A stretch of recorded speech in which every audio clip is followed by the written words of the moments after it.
কাজ মানে একদম নোট করে রাখে, মেজে বসে নিয়ে পরিষ্কার করে।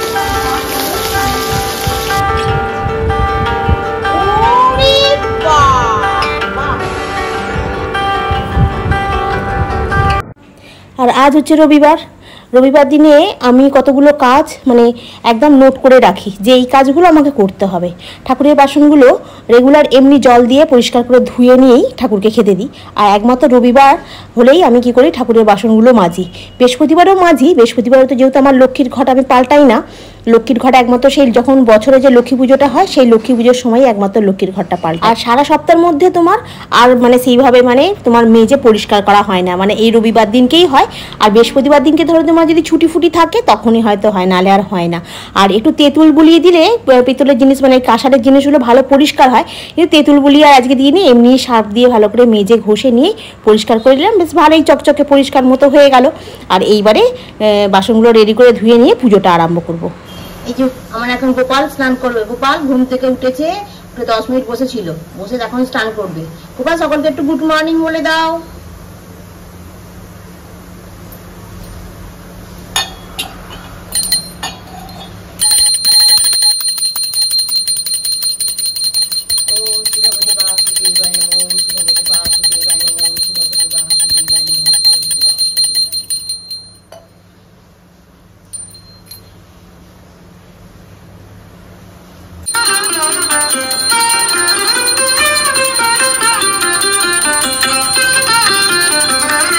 এখন প্রত্যেক দিন সকালবেলা পুজো করার সময় আগে আমি শুধু বৃহস্পতিবার আর শনি মঙ্গলবার হয়তো আমি ধুনোটা জ্বালতাম, কিন্তু এখন আমি রেগুলার ঘরে দৌড়ে সব জায়গায় আমি ধুনোটা দেখাই।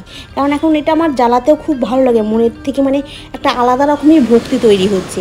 আর এই ধুনোটা দেওয়ার পর এই জিনিসটা এই গেটের সামনেটা এখন বসিয়ে রেখে দেবো।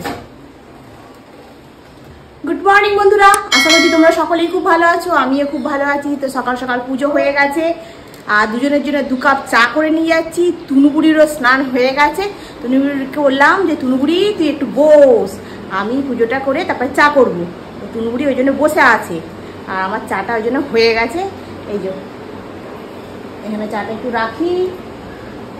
কালকে এ বিস্কুট हमने लेकर आया আর বলিস চুপ কর। এই বিস্কুটটার কটা আছে দেখ। মাছ আনতে গেছিলাম, চাটা খেলাম, খেয়ে মাছটা নিয়ে আসতে গেলাম। ও বাবা, আমার মেয়ে বলছে আমি ভাত খাবো না, পান্তা ভাত খাবো। একটু পান্তা ভাত খেয়ে যা। আমি সেদিনকে বলেছিল যে চিংড়ি মাছ দিয়ে এঁচোড়টা খাবো, খাওয়া হয়নি। এই তাহলে পান্তা ভাতের সঙ্গে একটা মাছ ভেজে দেবো। পান্তা ভাত বলতে গরম ভাতের জল ঢেলে পান্তা ভাত। 3টে 4টে 5টা 6টা 7টা 8টা 9টা মাছ, 3 মাছ।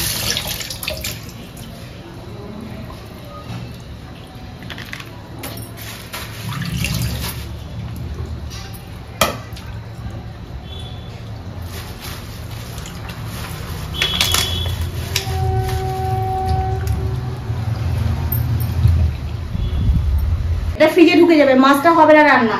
খালি চিংড়ি মাছটা বার করে রেখে দিয়েছি, ওটা খালি এঁচোড় দিয়ে করবো। বলছে খালি ভাত করো, জল ঢেলে দেবো গরম ভাতে, একটু আলু ভাজে দাও, পেঁয়াজি করবে, তাহলে ভাত খাওয়া হয়ে যাবে। আর কেন রে এই চিংড়ি মাছটা নিয়ে আস, সেদিনকে ভাবছি করবো, চিংড়ি মাছটা করা হলো না, দিয়ে একটু এঁচোড় খাবো, খাওয়ালো না, শুধু এঁচোড়টা করলাম। যাক ভালো হয়েছিল খেতে। আজকে একটু চিংড়ি মাছ দিলে কত ভালো লাগবে, যে রবিবার। মাংসটা গরমে খাবো না ঠিক আছে, কিন্তু চিংড়ি মাছটা দিয়ে এঁচোড়টা তো ভালো লাগবে, বলো কি বলো, ঠিক করিনি? বলছে আমি নাকি বেড়াল, বলছে কোত্থেকে একটা এসেছে বেড়াল, খালি মাছ খাবো করবে। কালকে আবার আইসক্রিম বসানো হয়েছে,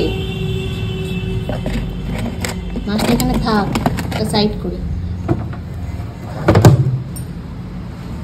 মাছটাকে একটুখানি মাখিয়ে রেখে দিই নুন হলুদ। এখনো এঁচোড়টা কাটা হয়নি, এঁচোড়টা কাটবো।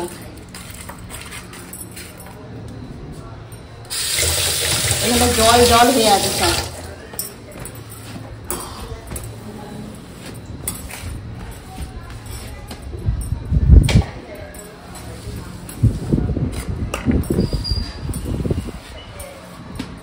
এখানে থাক।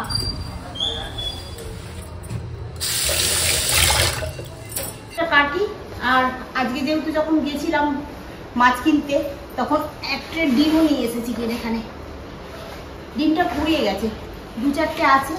আগে এঁচোড়টা কাটি, তারপরে এই ডিমের ট্রেটাকে খুলবো। আর রবিবার থাকলে তবু একটু বসে দাঁড়িয়ে ভাতটা খেতে পারি। আর অন্যদিন কি হয়, যাওয়ার সময় চোখে মুখে বুঝতে হয়। চোখে বুঝে যাচ্ছে না মুখে বুঝে যাচ্ছে, ভগবান জানে। আর বললো বৃষ্টি হবে, কত কি হবে রবিবার থেকে, বিকালবেলা কি হবে জানি না। এখন বাইরের অবস্থা মানে খুবই শোচনীয়, খুবই শোচনীয় অবস্থা। বাইরে যেন চকচক করছে,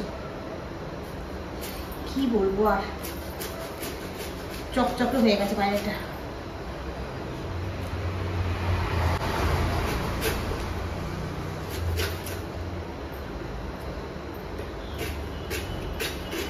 এঁচড়ের খোসা আবার একটু মোটা করে বাদ দিতে হবে, এটা মুছে নিতে হবে। হাতটা কি অবস্থা। আলুটা সেদ্ধ বসিয়েছি, ভাতটাকে বসিয়ে দিয়েছি, এঁচড়টাকে একটু নুন হলুদ দিয়ে সেদ্ধ করে নামিয়ে রেখে দিয়ে এসেছি। উফ, এত গরম হচ্ছে বুঝলি। তবে একটু চাদরটাকে পাল্টাই, অনেকদিন হয়ে গেছে চাদরটাকে তোলা হয়নি, সাদা চাদর একটু কেচে দিতে হবে। এত গরম হচ্ছে কি বলবো, ঝুমটে বুড়িদের মতো চুলটাকে কোথায় বেঁধেছি আজকে আমি, এত গরম হচ্ছে। টানা গরমটা স্টে করছে, টানা সেই ছুটি পড়ার আগে থেকে গরম পড়েছে। আর এই কন্টিনিউ। আগে গরম হলে কি হতো, সকালবেলার দিকটা প্রচন্ড রোদ্দুর উঠতো, বিকালবেলাতে আকাশ কালো করে একদম ঝড় বৃষ্টি হতো বৈশাখ মাসটাতে। এবছর কিচ্ছু দেখা নেই। আজকে তো বললো, কালকে বললো, আমার মোবাইলে মেসেজ ছিল ছিটে ফোঁটা পড়বে। এখন এই আজকে পর্যন্ত ওই ছিটে ফোঁটা আমি চোখে দেখতেই পেলাম না। আজকে বিকালবেলা ভগবান জানে কি হবে, যদি একটু বৃষ্টি হয় একটু স্বস্তি পাবো। আর বেরিয়ে উঠছি না, ঘেমে দেখো না, দরদর করে যেন ঘেমে যাচ্ছে। কি বলবো, পাকার হাওয়ায় বসেও নিস্তার নেই। চলো চাদরটাকে একটু পাল্টাই। এই ঘামে না চাদরটা ভিজে যাচ্ছে, তো কিরকম একটা হয়ে যাচ্ছে, চটচটের মতো হয়ে যাচ্ছে।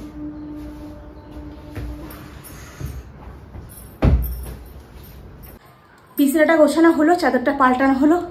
এবার যাই রান্নাঘরে। চিংড়ি মাছটা এখনো ভাজা হয়নি, নষ্ট হয়ে যাবে। ভাতের ফ্যানটাও হয়ে গেছে, ভাতটা ফুটে গেছে। ফ্যানটা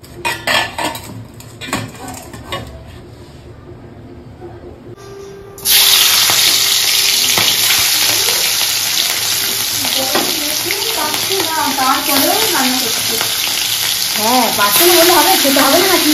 গরম করে খাওয়া দাওয়া বন্ধ করে দিতে হবে। না গো মা, কষ্ট হতো না, এটা ঠিক কথা, কিন্তু ভাত আর আলু সেদ্ধ জল ঢেলে কি করে খাবো? খাস না, জল ঢেলে খাই, যে অন্যবারে অফিস যাচ্ছি কাজ করছি, ঠিক আছে। দেখ কি বড় বড় না,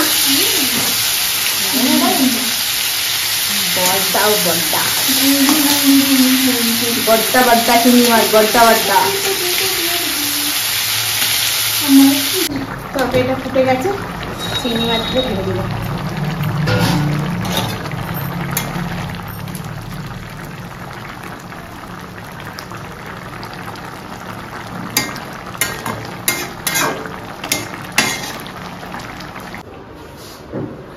গাছটাকে একটু রোদ্দুরে দিতে হবে, নাহলেই আবার হয়ে যাবে। গোপালকে খেতে দিয়ে দুপুরবেলা এখন আবার গাছটাকে রোদ্দুরে দিচ্ছি।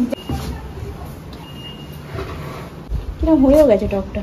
এটা তো ইটের টক, মাটির টক, ইটের নয়, মাটির। কি সুন্দর আলো লাগছে। হ্যাঁ, বাইরে রোদ্দুরটা দেখ খালি, ঝাঁঝা পোকা। একটু হাওয়া চলছে বল, হাওয়াটা চলছে শান্তি। হ্যাঁ, যদি হাওয়াটা চলছে তাও শান্তি।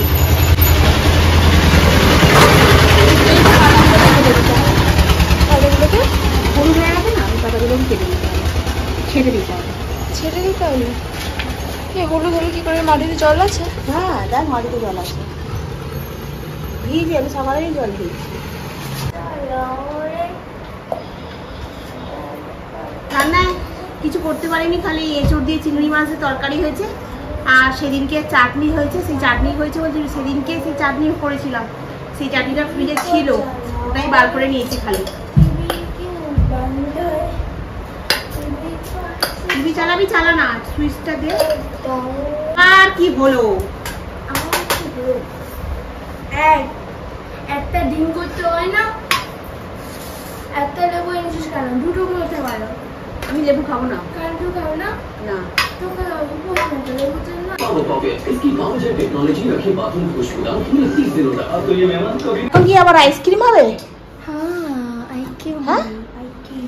আচ্ছা, তাড়াতাড়ি উঠে যাবে না? তবে ওরম ভাবে উঠবে।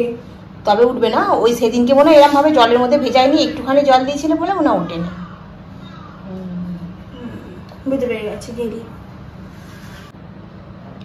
ওরে বাবা, এইটা তো আমার বানতা হ্যায়। মুখটা কিরকম হয়েছে দেখ, কি অবস্থা, ম্যামেল হয়ে গেছে, ম্যামেল। উপর লেগেছে তো নুরবাল। ঘুমবেলা একটু ঘুমিয়ে পড়েছিলাম, ঘুম থেকে উঠে চিরবিরানি করছে, গলার গলা ফলাগুলো যেন চিরবির করছে। আয়না যে নিজের মুখটা একটু দেখবো সেটাও আমার দেখতে ইচ্ছা করছে না। মুখের এমন হাল হয়ে গেছে, ট্যান ফ্যান পরে গলায় ঘামাচি ঘামাচি বেরিয়ে এরকম মানে বিচ্ছিরি। ভেবেছিল আজকে সন্ধ্যাবেলা একটুখানি বৃষ্টি হবে, দেখে একটু চোখে একটু শান্তি আসবে। সে কোথায় কি কোথায় কি, খালি একটু হাওয়া চলছে, বললো বৃষ্টি হবে, রবিবার থেকে বৃষ্টি হবে। কোনো গল্প নেই, বৃষ্টির কোনো গল্প নেই। আর এই কালকে যেতে হবে ভেবেই আমার জন্য কান্না লাগছে। তোমরাও বলবে তোমাকে যেতে হবে বলে তোমার রোজ কান্না পেয়ে যায়। হ্যাঁ গো বন্ধু, এই গরমেতে না একদম ইচ্ছা করে না যেতে। আর এসি বেসি থাকলে তবু একটা যেতে ইচ্ছা করতো, কারণ আমার এসি নেই, খুব সমস্যা, খুব সমস্যা। হ্যাঁ রে, খুব সমস্যা। আর আগে কিছু হবে না। আর এই মেয়ে তো খালি আছে আছে, খালি ফ্রিজ খুলছে। ফ্রিজের ভেতরে কি আছে? কি আছে? খোড়ার ডিম জানে ও। ফ্রিজটা খুলে দাঁড়িয়ে দাঁড়িয়ে দেখছে কি আছে ফ্রিজের ভেতরে। যাই হোক, চলো আজকে রাত্রিবেলা সেই এঁচড়ের তরকারিটা আছে, ওইটা দিয়ে এখন খাওয়া দাওয়া হয়ে যাবে। বাসন বাসন সব দুপুরবেলা মেজে গুছিয়ে নিয়েছিলাম, এখন সব গুছিয়ে ফেললাম। আর সেরকম কিছু কাজও নেই। আর এই এখন একটুখানি গিয়ে ব্যালকনির সামনে বসবো, একটুখানি হাওয়া চলছে। এটাই হচ্ছে তোমার, প্রচন্ড গরম, রাতে কি করে ঘুমাবে জানি না। আজকে দুপুরবেলা ঘুমিয়েছি আবার। তো আজকে ব্লগটা আমি এখানেই শেষ করছি। নেক্সট ব্লগে আবার তোমাদের সঙ্গে দেখা হবে। তোমরা ভালো থেকো, সুস্থ থেকো, গুড নাইট। আবার এখন হচ্ছে বিলের আইসক্রিম। আমাদের খালি এখন আইসক্রিমের পালা হয়েছে, রেগুলার খালি আইসক্রিম। একবার উঠে গেছে আইসক্রিম, ব্যাস ব্যাস। এখন এবার বেল দিয়ে গেছিল সেই দিনকে বাবা, এখন সেই বেলটাকে ভালো করে এ করে এখন আইসক্রিমে দেওয়া হচ্ছে। এখানে একটা চাপা ফুল দেখতে না, এটাকে ফ্রিজের ভিতরে ঢুকিয়ে দিই। আবার যাচ্ছে আইসক্রিম ফ্রিজের ভেতরে। এটা চালান করে দিবি, ব্যাস হয়ে গেল, রেডি।